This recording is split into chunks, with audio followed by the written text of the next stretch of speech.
একটা শুনশান মরুভূমিতে গল্পটা শুরু হয়। একটা বন্দি কক্ষে কয়েকটা ছোট্ট বাচ্চা এবং বন্দুকধারী লোককে দেখা যায়। সেখানে থাকা একটা বাচ্চার চুল কেটে ফেলা হচ্ছিল, আর সেই মুহূর্তটা দেখছিল আরো কয়েকটা বাচ্চা। যে বাচ্চাটার চুল কেটে ফেলা হচ্ছিল তার পায়ে ছিল 3টি ফোঁটা। এই 3টি ফোঁটা এবং এই বাচ্চাটার কথা আপনারা খুব ভালোভাবে মনে রাখবেন। যাই হোক, ঘটনা এখান থেকে চলে আসে কানাডার একটা শহরে। দেখা যায় একটা লোক তার অফিসে অনেক খোঁজাখুঁজি করে সিল দিয়ে বন্ধ করা একটা খাম বের করে। ওই খামের মধ্যে ছিল একজন মহিলার কয়েকটা চিঠি। যে মহিলাটা এগুলো লিখে রেখে গিয়েছে তার নাম নাওয়েল, আর এই যে লোকটা উইল খুঁজে বের করেছে সে হলো নাওয়েলের বস। 15 বছর ধরে নাওয়েল এই অফিসে এই লোকটার অধীনে চাকরি করেছে, তাই লোকটা নাওয়েলের পরিবারের একজন সদস্যের মতোই হয়ে গিয়েছিল। তো লোকটার উইল খোলা দেখে আমাদের আর বুঝতে বাকি থাকে না যে নাওয়েল নামের এই ভদ্র মহিলা মারা গিয়েছে। নাওয়েলের 2 জন যমজ সন্তান ছিল, মেয়েটার নাম জেনি এবং ছেলেটার নাম সিমন। নাওয়েলের বস তার 2 সন্তানকে তাদের মায়ের রেখে যাওয়া চিঠি থেকে শেষ ইচ্ছা পড়ে শোনাচ্ছিলেন। সেখানে লেখা ছিল, আমার 2 সন্তান আমার রেখে যাওয়া সম্পত্তি সমান ভাগেই পাবে, আর আমার মৃত্যুর পর কোনো মিলাদ বা কোনো অনুষ্ঠান করার দরকার নেই, এবং আমার কবরটা যেন স্বাভাবিকভাবে দেওয়া না হয়। আমার মাথা নিচের দিকে এবং পা উপরের দিকে করে যেন কবর দেওয়া হয়। তবে আমার 2 সন্তানের জন্য আমি 2টো কাজ দিয়ে যাচ্ছি। তারা যদি সেই কাজ দুটো প্রপারলি করতে পারে, শুধুমাত্র ওই দিনই তারা আমার কবরটা স্বাভাবিক কবরের মতো করেই দিতে পারবে। এরপর ওই ভদ্রলোক জেনি এবং সিমনকে তাদের মায়ের রেখে যাওয়া আলাদা আলাদা 2টো চিঠি দেয়, যেখানে তার শেষ 2টো ইচ্ছার কথা লেখা ছিল। জেনি চিঠিটা খুলে দেখতে পাই, সেখানে লেখা ছিল, তুমি তোমার বাবাকে খুঁজে বের করবে। চিঠিতে তার মায়ের এই লেখাটা দেখে জেনি খুব চিন্তায় পড়ে যায়, কারণ সে তো জানে তার বাবা যুদ্ধের সময় মারা গিয়েছিল। অন্যদিকে সিমনের চিঠিতে লেখা ছিল, তুমি তোমার ভাইকে খুঁজে বের করবে। কি অদ্ভুত ব্যাপার! এই 2 ভাই বোন এত বড় হয়েছে, কিন্তু তাদের যে একটা ভাই আছে এই কথা তারা এর আগে কখনোই জানতো না। এমনকি তাদের মা এই ব্যাপারে তাদেরকে কোনোদিন কিছু বলেনি। চিঠিতে এসব লেখা দেখে সিমন বেশ রেগে যায়, কারণ তার কাছে এসব পাগলামি মনে হচ্ছিল। সিমন ওই ভদ্রলোককে বলে, আমি আমার মায়ের এইসব শর্ত মানতে রাজি নই। আমি শুধুমাত্র চাই তার কবরটা আর 5টা সাধারণ কবরের মতোই হোক। তো এর কিছুক্ষণ পর 2 ভাই বোন সেখান থেকে বেরিয়ে আসে এবং তারা নিজেদের কর্মস্থলে ফিরে যায়। জেনি ছিল একজন ম্যাথ টিচার। সে আজ ক্লাস করাতে আসার পরও সারাক্ষণ কি যেন একটা নিয়ে চিন্তা করছিল।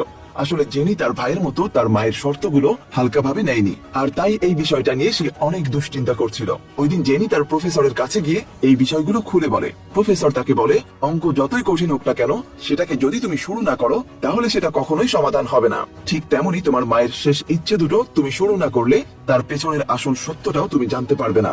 জেনি বলে, বাবা মায়ের ব্যাপারে আমি শুধু এটুকুই জানি যে আমার বাবা দানিশ যুদ্ধে মারা গিয়েছিল, আর মা দানিশ ইউনিভার্সিটিতে পড়তেন। তার বিয়ের পর পাশেরই একটা ছোট্ট গ্রামে থাকতেন। তখন প্রফেসর বলে, দানিশ ইউনিভার্সিটিতে আমার এক পুরনো বন্ধু আছে, তুমি চাইলে আমি তোমাকে তার কাছে পাঠানোর ব্যবস্থা করতে পারি। আমার বিশ্বাস সে তোমাকে নিশ্চয়ই সাহায্য করবে। ওই দিন জেনি বাসায় ফিরে তার মায়ের সব জিনিস বের করে তন্ন তন্ন করে খুঁজতে থাকে, এই আশায় যদি সে কোনো একটা ক্লু পেয়ে যায়। কিন্তু সে তার মায়ের পুরনো একটা ছবি ছাড়া আর কিছুই খুঁজে পায় না।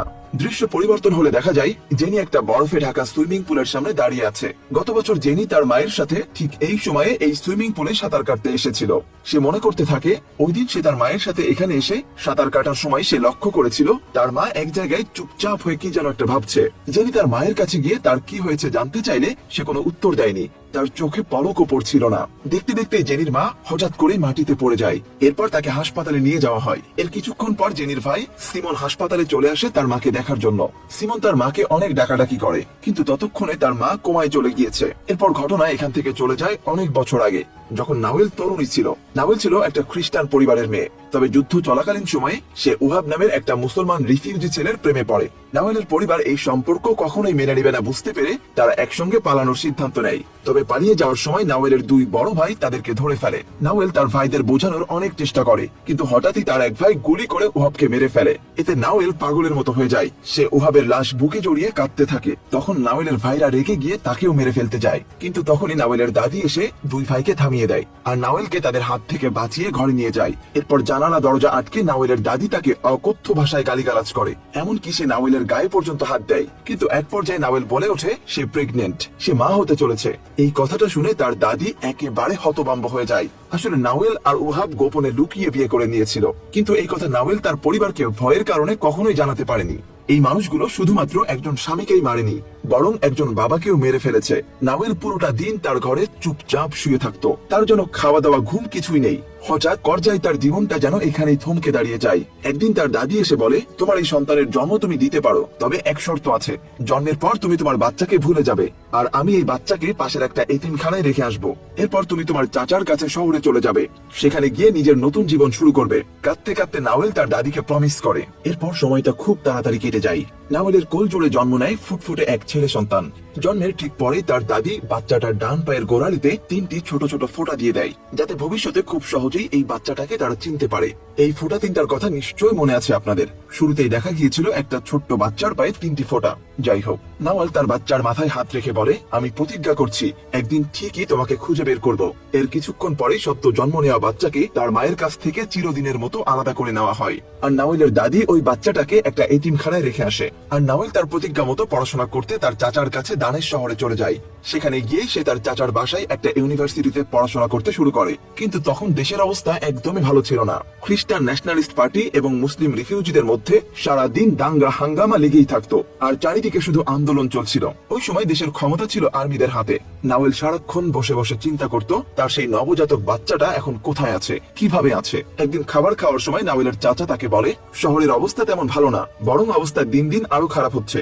আমার মনে হয় তোমার গ্রামে ফিরে যাওয়া উচিত। ওই দিন রাতে নাওয়েল সিদ্ধান্ত নেয় যে সে গ্রামে ফিরে যাবে। তো পরদিন খুব ভোরে নাওয়েল তার চাচার বাসা থেকে বের হয়ে যায় গ্রামের উদ্দেশ্যে। বাসে করে মাইলের পর মাইল পাড়ি দিয়ে একটা সময় সে গ্রামে এসে পৌঁছে যায়। কিন্তু সে গ্রামে এসেই দেখতে পায় গ্রামের সব মানুষেরা গ্রাম ছেড়ে চলে যাচ্ছে। তাদেরকে চলে যেতে দেখে নাওয়েল কিছুই বুঝতে পারে না। সে সামনের দিকে হাঁটতেই থাকে। এরপর সে একটা সময় একটা এতিমখানার সামনে চলে আসে। আসলে নাওয়েল এখানে তার ছেলেকে খুঁজতে এসেছিল, কিন্তু নাওয়েল এতিমখানায় পৌঁছে দেখতে পায় এখানে এখন শুধুমাত্র মেয়েরাই থাকে। তখন একটা মহিলা নাওয়েলকে জানায় এই এতিমখানার সব ছেলেদের রিয়াদে অবস্থিত একটা ক্যাম্পে নিয়ে যাওয়া হয়েছে। কিন্তু দুঃখের বিষয় হচ্ছে সেই ক্যাম্পে আজ বোমা হামলা হয়েছে, যার ফলে অনেক মানুষ সেখানে মারা গিয়েছে। এরপর ওই মহিলা নাওয়েলকে অনুরোধ করতে থাকে তাদের সাথে যাওয়ার জন্য। সে বলে এই জায়গাটাও নিরাপদ নয়, যে কোনো সময় হামলা হতে পারে। কিন্তু নাওয়েল তো তার সন্তানকে খুঁজতে এসেছে, সে তো আর অন্যদের মতো প্রাণের ভয়ে ফিরে যেতে পারে না। অনেকটা পথ পাড়ি দিয়ে ক্লান্ত নাওয়েল সেই শহরে এসে দেখতে পায় আশেপাশে সবকিছু ধ্বংসস্তূপে পরিণত হয়েছে। এই করুণ পরিস্থিতি দেখে নাওয়েল প্রচন্ড কাঁদতে থাকে। এই ধ্বংসস্তূপের মাঝে একজন লোক দাঁড়িয়েছিল। সে নাওয়েলকে জানায় এই এতিমখানার বেঁচে যাওয়া বাচ্চাগুলোকে দানেশে নিয়ে যাওয়া হয়েছে। এই কথা শুনে নাওয়েল কিছুটা স্বস্তির নিঃশ্বাস ফেলে। নাওয়েল এবার আশার আলো দেখতে পেয়ে তাড়াতাড়ি ওখান থেকে দানেশের উদ্দেশ্যে রওনা দেয়। নাওয়েল যখন বাসে করে যাচ্ছিল, সে জানালা দিয়ে জ্বলন্ত গ্রাম আর বাড়িঘরগুলো দেখতে পাচ্ছিল। বাস চলতে থাকে, এদিকে নাওয়েল ঘুমিয়ে যায়। তখন ঘটনা চলে আসে আবারও বর্তমানে। দেখা যায় নাওয়েলের মেয়ে জেনি তার মায়ের সেই গ্রামে এসেছে। সে গ্রামের মানুষদের কাছে তার মায়ের ছবি দেখিয়ে ঠিকানা জানতে চায়। অনেকক্ষণ ধরে খোঁজাখুঁজির পর জেনি তার মায়ের বাড়ি খুঁজে পায়। জেনি এখানে এসে খুব খুশি ছিল, কারণ এখানে তার মায়ের অনেক আত্মীয়রা ছিল। তাদেরকে জেনি এর আগে কখনোই দেখেনি। কিন্তু হঠাৎ ওই আত্মীয়রা যখন জানতে পারে জেনি আসলে নাওয়েলের মেয়ে, তখন তারা জেনিকে বের করে দেয়। আসলে নাওয়েলের পরিবারের লোকেরা নাওয়েলকে ঘৃণা করত। এরপর ঘটনা আবারও বর্তমানে চলে আসে। দেখা যায় জেনি তার মায়ের সেই ইউনিভার্সিটিতে এসে প্রফেসরের সেই বন্ধুর সাথে দেখা করে। কিন্তু প্রফেসরের সেই বন্ধু জানায় তোমার মা যখন এখানে পড়াশোনা করত তখন আমি ছিলাম প্যারিসে। জেনি এটা শুনে হতাশ হয়ে পড়ে, কারণ এটাই ছিল তার সর্বশেষ ভরসা। জেনি তখন রিসিপশনে এসে রিসিপশনিস্টের কাছে বিভিন্ন ধরনের ইনফরমেশন জিজ্ঞেস করতে থাকে। তখন রিসিপশনিস্ট জেনিকে ওই ইউনিভার্সিটির একজন পুরনো প্রফেসরের অ্যাড্রেস দেয়, যে কিনা জেনির মায়ের সময় ওই ইউনিভার্সিটিতেই পড়াতো। জেনি সেই প্রফেসরের কাছে এসে তার কাছে থাকা তার মায়ের ছবিটা দেখায়। প্রফেসর খুব ভালোভাবে মেয়েটার ছবি দেখে বলে এই মেয়েটাকে আমার খুব চেনা চেনা লাগছে। প্রফেসর কিছুক্ষণ ছবিটাকে আরো ভালোভাবে দেখে বলে এই ছবিটা একটা কুখ্যাত জেলখানায় তোলা। এই জেলখানার নাম হচ্ছে কাফার রিয়াদ। জেনির মা জেলে ছিল। এই কথাটি শোনার পর জেনি একদম নির্বাক হয়ে যায়, কারণ তার মা এর আগে এই ব্যাপারে কিছুই বলেনি। এরপর ঘটনা আবারও অতীতে নাওয়েলের কাছে চলে আসে। সে যখন দানেশে পৌঁছেছিল চারিদিকে শুধু গোলাগুলির আওয়াজ হচ্ছিল। পুরো শহরটা যেন ধ্বংসস্তূপে পরিণত হয়েছিল, যেখানে চারিদিকে শুধু পোড়া লাশের গন্ধ।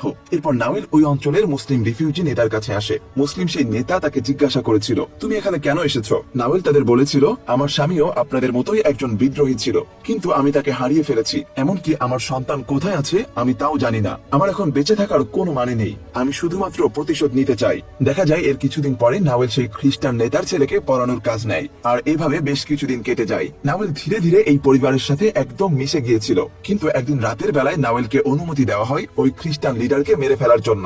পরদিন পরদিন সকালবেলায় নাওয়েল তার ব্যাগে লুকিয়ে পিস্তল নিয়ে আসে আর ওই নেতা সহ আরো কয়েকজনকে ওই জায়গায় গুলি করে মেরে ফেলে। এই খুনের দায়ে নাওয়েলকে সেই কাফার রিয়াদ জেলে বন্দী করা হয়। এরপর ঘটনা আবারও বর্তমানে চলে আসলে দেখা যায় নাওয়েলের মেয়ে জেনি তার মাকে বন্দী করে রাখা সেই কাফার জেলে চলে এসেছে। এই জেলটা কয়েক বছর আগে বন্ধ হয়ে গেলেও এখনো অনেক স্মৃতি এখানে পড়ে আছে। একসময় এই জায়গাটিতে কত শত বন্দী মানুষের আর্তনাদ শোনা যেত, আর এখন সেখানে চারিদিকে শুনশান নীরবতা। এরপর জেনি পাশের একটা স্কুলে একটা লোকের সাথে দেখা করে। এই লোকটা এই স্কুলেরই নাইট গার্ড, তবে অনেক বছর আগে সে কাফার রিয়াদ জেলের নিরাপত্তা কর্মী ছিল। জেনি তার মায়ের ছবিটা ওই লোকটাকে দেখিয়ে তার মায়ের সম্পর্কে জিজ্ঞেস করে, কিন্তু লোকটা এই বিষয়টা ইগনোর করে যায়। তবে জেনি ওই লোকটার উদ্দেশ্যে বলে উনি আমার মা ছিলেন, কিন্তু মাত্র কয়েকদিন হলো মারা গিয়েছেন। তখন ওই লোকটা ধীরে ধীরে সবকিছু বলতে শুরু করে। সে বলে, তোমার মা ছিলেন কয়েদি নাম্বার 72, একজন খ্রিস্টান নেতাকে মারার অভিযোগে তিনি এখানে বন্দী ছিলেন। 15টা বছর তোমার মা এই জেলে কাটিয়েছে, তবে আমি তোমার মাকে 13টা বছর খুব কাছ থেকে দেখেছি। তোমার মা একজন বিপ্লবী মহিলা ছিলেন, তার মতো কঠিন হৃদয়ের মহিলা আমি আমার জীবনে কখনো দেখিনি। সবাই যখন মুক্তির জন্য চিৎকার করত, তোমার মা তখন গলা ছেড়ে গান গাইতো, আর তোমার মায়ের গলার গান এই বন্দীদেরকে বেঁচে থাকার আশা জাগাতো। আর এই সব কারণে তোমার মায়ের উপর অমানবিক নির্যাতন করা হতো। এই জেলের জল্লাদ তোমার মাকে যে কতবার ধর্ষণ করেছে তার কোনো হিসেব নেই। আর এই কারণে তোমার মা একবার প্রেগনেন্ট হয়েছিল, আর সে 2টো বাচ্চার জন্ম দিয়েছিল। কিন্তু জন্মের পর বাচ্চা দুটোকে তোমার মায়ের কাছ থেকে আলাদা করে দেওয়া হয়, এমনকি নাওয়েল তার বাচ্চা দুটোর মুখও দেখতে পারেনি। আসলে জেলখানায় বসে নাওয়েল যে যমজ বাচ্চাদের জন্ম দিয়েছিল তারাই হলো এই জেনি এবং সিমন। জেনি তখন বলে, আমার মায়ের ডেলিভারি যে ডাক্তার করেছিল তাকে আমি এখন কোথায় পাবো? এই লোকটা জেনিকে জানায় সেই ডাক্তার অনেক আগেই মারা গিয়েছে, তবে একজন নার্স রয়েছে যে কিনা তোমার মায়ের ডেলিভারির সময় ডাক্তারের সাথেই ছিল। তখন জেনি তার ঠিকানা নিয়ে বাইরে বের হয়ে তার ভাইকে ফোন দেয়। জেনি কাঁদতে কাঁদতে তার ভাইকে বলে, ভাই তুই জানিস না আমাদের মায়ের সাথে কি কি হয়েছে। মা এখানে 15 বছর জেল খেটেছিল, আর এখানে অসংখ্য বার সে ধর্ষিত হয়েছে, আর এখানেই আমাদের জন্ম হয়েছিল। তুই যেখানেই থাকিস না কেন এখনই চলে আয়, আমাদের মায়ের সম্পর্কে আমাদের অনেক কিছুই জানা বাকি। তখন সিমন আর দেরি না করে সেই প্রফেসরকে নিয়ে জেনির কাছে চলে আসে। এরপর তারা 3 জন মিলে সেই নার্সিং রুমের উদ্দেশ্যে রওনা দেয়। তারা এসে দেখে মহিলাটির অনেক বয়স হয়ে যাওয়ায় সে হাসপাতালে এখন ভর্তি রয়েছে। তিনি এতটাই অসুস্থ ছিলেন যে ভালোভাবে নড়াচড়াও করতে পারছিলেন না। জেনি ওই মহিলাটিকে বলে, আমরা কানাডা থেকে এসেছি, আমার নাম জেনি আর আমার ভাইয়ের নাম সিমন, আমাদের মায়ের নাম হচ্ছে নাওয়েল। নাওয়েল নামটা শোনা মাত্রই বয়স্ক মহিলাটা যেন চমকে ওঠে। সে চিৎকার করে বলতে থাকে, হায় আল্লাহ, আমি কার নাম শুনলাম? মহিলাটি তখন বলতে শুরু করে, তোমাদের মায়ের ডেলিভারি আমি করিয়েছিলাম, তার যমজ 2টো বাচ্চা হয়েছিল, বাচ্চা দুটোকে আমি বাঁচিয়েছিলাম আর ইলহাম নামের একজন মহিলার কাছে তাদেরকে দিয়ে দিয়েছিলাম। তোমাদের মা যখন জেল থেকে বের হয়েছিলেন আমি তাকে সেই মহিলার অ্যাড্রেস দিয়ে দিয়েছিলাম। তোমাদের মা কোনো সাধারণ মানুষ ছিলেন না, তিনি ছিলেন একজন বিপ্লবী মহিলা। আমরা তার গানের অনেক বড় ভক্ত ছিলাম। দৃশ্য পরিবর্তন হলে দেখা যায় ওই নার্সের ছেলে এবং নাওয়েলের বস কথা বলছে। তখন নার্সের ছেলে বসকে জিজ্ঞেস করে, আপনি কি আসলেই ওই সিঙ্গার মহিলাকে চেনেন? আমি আপনার মায়ের কাছ থেকে ওনার অনেক গল্প শুনেছি। নাওয়েলের বস তখন তাকে জানায়, ওই সিঙ্গার মহিলা আমার কাছে 18 বছর চাকরি করেছে। পরদিন তারা 4 জনের মিটিং এ বসে। দেখা যায় ওই নার্স মহিলার ছেলেটা কিছু তথ্য বের করতে পেরেছে। নাওয়েলের সত্যিকারের হাজবেন্ডের নাম ছিল উহাব, যাকে কিনা নাওয়েলের ভাইরা মেরে ফেলেছিল। আর 1970 সালে নাওয়েলের সেই ছেলেকে একটা এতিমখানায় দেওয়া হয়েছিল, আর ওই এতিমখানায় তাকে রেখে আসা হয়েছিল নিহাদ নাম দিয়ে। অবশেষে এখানে জেনি আর সিমন তাদের ভাইয়ের নাম জানতে পারে, কিন্তু নার্সের ছেলে তাদের জানাই ওই এতিমখানাটাকে শত্রুরা ধ্বংস করে ফেলেছিল। আমরা খোঁজ নিয়েছি, হয়তো নিহাদ বেঁচে নাও থাকতে পারে অথবা সে হারিয়ে গিয়েছে। তখন সিমন বলে ওঠে, তাহলে তো সব হিসাব মিলে গেল, আমাদের ভাই মারা গিয়েছে আর বাবা তো আগেই মারা গিয়েছে, এখন আমরা আমাদের মাকে স্বাভাবিকভাবে কবর দিতে পারি। তখন নাওয়েলের বস বলে ওঠে যে কখনোই না, কারণ এখনো আমরা শিওর না যে নিহাদ মারা গিয়েছে। তখন নার্সের ছেলে বলে, তবে সে মুসলিম লিডার এখনো বেঁচে আছেন যে তোমার মাকে খুব ভালোভাবে চিনতেন, আর সে তোমাদের মায়ের সম্পর্কে অনেক কিছুই জানেন যা আমরা জানি না। তবে সমস্যা একটাই, সে এখন কোথায় থাকে তা কেউ বলতে পারে না। শুধুমাত্র যদি সে তোমাদের সাথে নিজে থেকে দেখা করতে চায়, কেবলমাত্র তাহলেই তোমরা তার সাথে দেখা করতে পারবে। তো পরদিন সিমনকে সেই মুসলিম লিডারের এরিয়াতে পাঠানো হয়। সিমনকে শুধুমাত্র একটা কথাই শিখিয়ে দেওয়া হয়েছিল, সে সবাইকে শুধুমাত্র একটা কথাই বলবে, আর তা হলো সে ওই রিয়াদ জেলের সেই গান গাওয়া মহিলার সন্তান। সিমন ওই এলাকাতে ঘুরে ঘুরে তাই করতে থাকে। তারপর দিন যথারীতি 2 জন লোক সিমনদের নিতে আসে। সিমনকে ডেকে বলা হয়, তোমার সকল প্রশ্নের উত্তর দেয়া হবে, কিন্তু তোমার সময় মাত্র 1 ঘন্টা। এরপর সিমন তাদের সাথে একটা গাড়িতে করে রওনা হয়ে যায়। তখন ঘটনা আবারও অতীতে চলে যায়। দেখা যায় নাওয়েল যেদিন ওই জেল থেকে মুক্তি পেয়েছিল সেদিনই সে ওই মুসলিম নেতার সাথে দেখা করতে গিয়েছিল। সেই নেতা নাওয়েলকে বলেছিল, তুমি আমাদের জন্য অনেক কিছু করেছো, যার প্রতিদান হয়তো আমরা দিতে পারবো না, কিন্তু তুমি এখান থেকে এখন কানাডায় চলে যাবে, সেখানে আমাদের লোকেরা থাকে, তোমাকে সেখানে সেখানে তারা থাকার ব্যবস্থা এবং একটা চাকরির ব্যবস্থা করে দেবে। আর হ্যাঁ, তোমার 2 সন্তানকেও তোমার সাথে নিয়ে যাবে। নাহল তো বিশ্বাসই করতে পারছে না যে তার 2 সন্তান এখনো বেঁচে আছে, কারণ জেলে যে বাচ্চারা জন্মগ্রহণ করত তাদেরকে সাথে সাথেই মেরে ফেলা হতো। এরপর দৃশ্য পরিবর্তন হয়ে বর্তমানে চলে আসে। দেখা যায় সিমনকে চোখ বেঁধে একটা হল রুমে বসানো হয়েছে। সেখানে কিছুক্ষণ পর সেই মুসলিম নেতা এসে সিমনের উদ্দেশ্যে বলে, তোমাকে এজন্যই চোখ বেঁধে রেখেছি কারণ আমাদের দুজনের দেখা না হওয়াই ভালো। এখন বলো তুমি কি জানতে চাও। সিমন তাকে বলে, আমার ভাই নিহাদ কোথায়? তখন মুসলিম লিডার তাকে বলে, নিহাদ যে তোমার ভাই এটা তুমি কিভাবে জানলে? তখন সিমন তার জানা ঘটনা সবকিছু খুলে বলে। মুসলিম লিডার সেখান থেকে সবাইকে বের হয়ে যেতে বলে। সেখানে শুধু সে আর সিমন কথা বলে। এবার মুসলিম লিডার সিমনকে বলতে শুরু করে, নিহাদ যে এতিমখানায় ছিল ওই এতিমখানা আমরা ধ্বংস করেছিলাম, কিন্তু তার আগে সকল বাচ্চাদের আমরা আমাদের কাছে নিয়ে এসেছিলাম আর তাদেরকে আমরা ট্রেনিংও করিয়েছিলাম।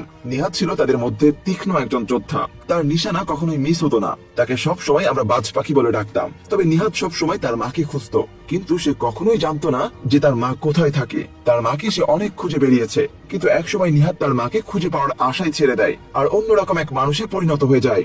সে সব সময় শহীদ হতে চাইতো, যাতে করে খবরে তার ছবি ছাপা হয় আর তার মা সেই ছবি দেখতে পায়।